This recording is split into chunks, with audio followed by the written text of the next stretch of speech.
Hello everyone, আমি পিয়ালি। আমাদের ছোট্ট সংসারে তোমাদের অনেক অনেক স্বাগত। আর আজকে কিন্তু সকাল থেকে ভিডিওটা একদম শুরু করিনি, জানো তো। সকালবেলার কিছু কাজকর্ম সেরে নিয়েছি, আর এখন বাজে ওই 11টা মতো। চলো আজকে না হয় তোমাদের সঙ্গে একটু শেয়ার করে ফেলি আমার সকাল 11টা থেকে একেবারে সন্ধ্যে 7টা অবধি কী ধরনের কাজকর্ম থাকে। ওই বলতে পারো আমার ডেলি রুটিন। আজকে নয় তোমাদের সঙ্গে একটু শেয়ার করি, আর কেমন লাগলো সেটা কিন্তু অবশ্যই কমেন্টের মাধ্যমে জানিও। আমার তো মনে হয় প্রতিটা হাউস ওয়াইফেরই কিন্তু ডেলি রুটিনটা প্রায় একই ধরনের। সকালবেলার কাজকর্ম, দুপুরবেলার কাজকর্ম আর সন্ধ্যেবেলার কাজ। তো পরপর এইভাবেই সবাই নিশ্চয়ই গুছিয়ে কাজগুলো করে। আমিও একটু চেষ্টা করি গুছিয়ে করার, জানি না কতটা পারি। তো তোমরাই বলো কমেন্ট করে। তো দেখো এদিকে কিন্তু তোমাদের সঙ্গে বকবক করতে করতে আমার কিন্তু বাসনগুলো ধোয়া হয়ে গেছে। এইগুলো ছিল হচ্ছে সকালবেলা টিফিনের বাসন। আখি তো বেরিয়ে গেছে পড়তে, আর আখির বাবাও বেরিয়ে গেছে।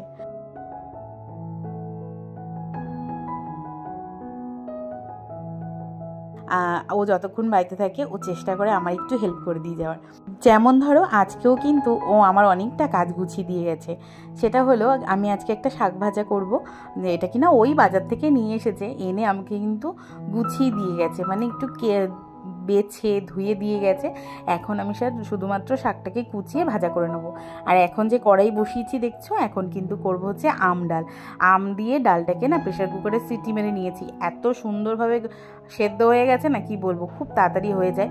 এতে আমার মনে হয় অনেকটা কিন্তু গ্যাসও বেঁচে যায়। তো একটু যদি তোমরা ওই সময় নিয়ে ওই আলাদা করে ডাল সেদ্ধ করার থেকে আমার মনে হয় প্রেশার কুকারে দিলেও খুব তাড়াতাড়ি হয়। এটা আমি আমার মার কাছ থেকে শিখেছি বিষয়টা, যে এরকমভাবে যদি ডালটা সেদ্ধ করে নিই গ্যাসটাও কম পড়লে আর খুব চটজলদি হয়ে যায় রান্নাটা। তো যাই হোক, এখন দেখো আমি শুকনো লঙ্কা আর সর্ষে ফোড়ন দিয়ে নিয়েছি। আর টক ডালটা অনেকে জানো তো মেথি সোমবার দেয়, আমার ঠিক পছন্দ হয় না। আমার এই সর্ষে ফোড়ন আর এই লঙ্কা ফোড়ন দিয়ে করলে কিন্তু ভীষণ সেন্টটা তো অসাধারণ আসে, আর খেতেও ভালো লাগে। তো এই আর কি। আর তোমরা কে কীভাবে টক ডাল রান্না করো আমাকে কিন্তু কমেন্টের মাধ্যমে জানাতে পারো। আর তোমরা জানো তো কমেন্ট করলে আমার কিন্তু ভীষণ ভীষণ ভালো লাগে, আর অনেকটা মোটিভেট হই। তো যাই হোক, দেখো ডাল কিন্তু এখানে রান্না করা হয়ে গেছে। এখন খুব সাবধানে আমাকে এখান থেকে টেবিলে নিয়ে গিয়ে রাখতে হবে, কারণ আমি না এই যে আমাদের গ্যাসের যে জায়গাটা যেখানে আমি রান্না করি, এটাকে গ্যাস ওভেনের পাশে আশেপাশে আমি খাবার দাবার রাখি না, আমি এই টেবিলের উপরেই রাখি। কারণ গরমকাল পড়ে গেছে তো ভীষণ পরিমাণে পিঁপড়ের উৎপাত। তো যাই হোক, এই এখন দেখো কড়াইটাকে ধুয়ে পরিষ্কার করে নিয়েছি। এখন বসিয়ে দেবো ওই শাক ভাজাটা। আমি এখানে শুকনো লঙ্কা আর একটু কালো জিরা ফোড়ন দিয়েছি, আর সাথে দেবো বেশ খানিকটা পেঁয়াজ। আর এই শাকটা ছিল হচ্ছে ছেঁচি শাক। আমি জানি না তোমরা ছেঁচি শাককে কী বলো, আমরা তো ছেঁচি শাক বলি, অনেকে অনেক ধরনের হয়তো বলে থাকে, তো জানি না। আমরা যেটা বলি আমি সেটাই তোমাদের সঙ্গে বললাম। তো আমি এখন ছেঁচি শাক ভাজাটা বসাচ্ছি।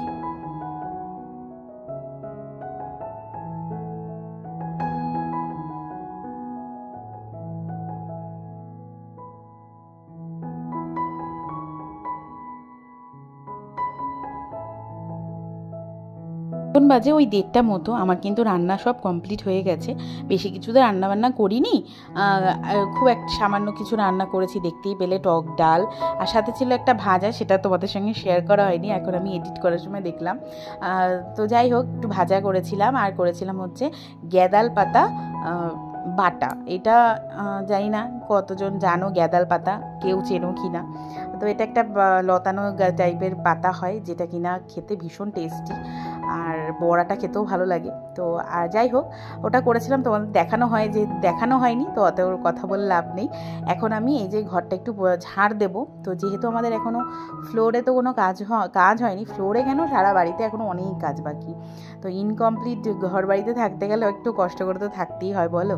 তো অনেক কিছু মানে পরিষ্কার রাখতে গেলে অনেক কিছু করতে হয়। এই যে আখি যেরকম পুজো দিয়েছে, তাই আমি বললাম আখি তুই কিন্তু একটু জল ছিটিয়ে রাখিস ঠাকুর ঘরে, আমি একটু ঝাড় দিয়ে দেবো।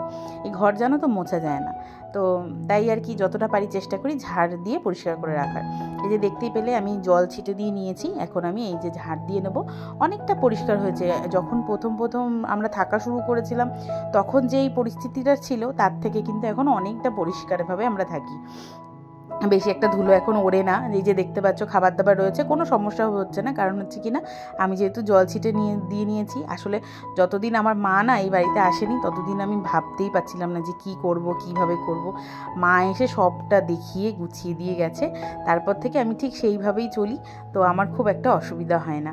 একটু জল আগে তো কি করতাম বলো তো, জল দিয়ে দিয়ে ভিজিয়ে রাখতাম, তাতে আরও ধুলোটা হতো। কিন্তু এখন এই যে ধুলোটা আমি ঝেড়ে পরিষ্কার করে দিচ্ছি, আবার পরের দিনকে ঝাড়লেও কোনো সমস্যা হবে না।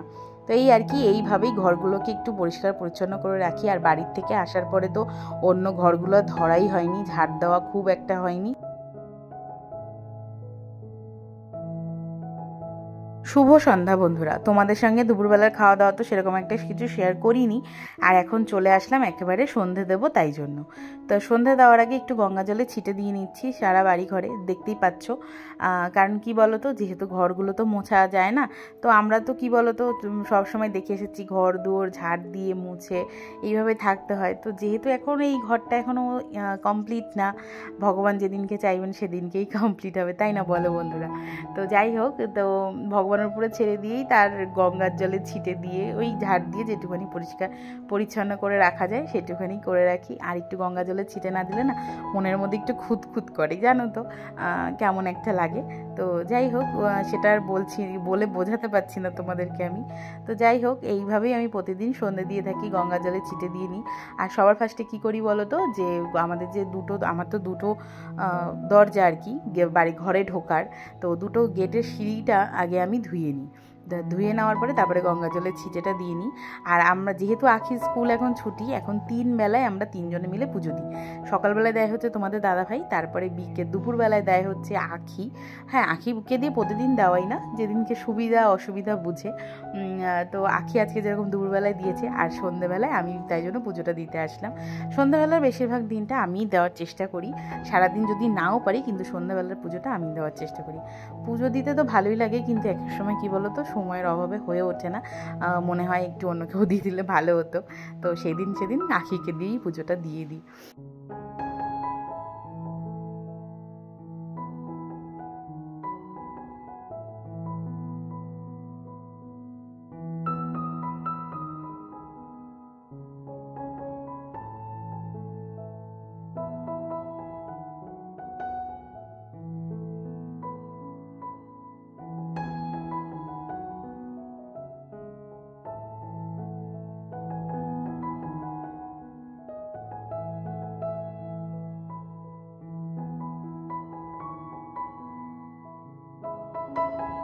ঘরে তো ধূপ দ্বীপ সবই দেওয়া হয়েছে, কিন্তু তুলসী তলায় ধূপ দ্বীপ না দিলে হয়, তাই জন্য কিন্তু এখন আমি প্রদীপ জ্বালাতে চলেছি। প্রতিদিনই আমরা এখানে দিই।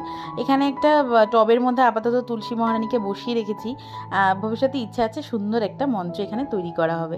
তো দেখা যাক কবে কি হয়, সবটাই তো তোমাদের সঙ্গে শেয়ার করব। তোমরা পাশে থেকো আর সাথে থেকো, তাহলেই হবে।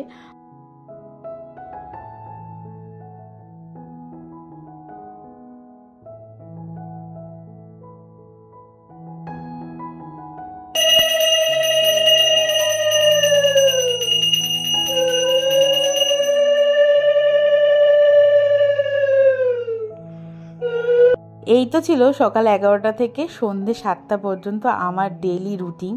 কেমন লাগলো আজকের ভিডিওটা তো অবশ্যই কিন্তু কমেন্টের মাধ্যমে জানিও। ভালো লাগলে একটা লাইক করো, সাবস্ক্রাইব করে আমার এই ছোট্ট পরিবারটার পাশে থেকো। চলো আজকের মতো টাটা বাই, ভালো থেকো, সুস্থ থেকো।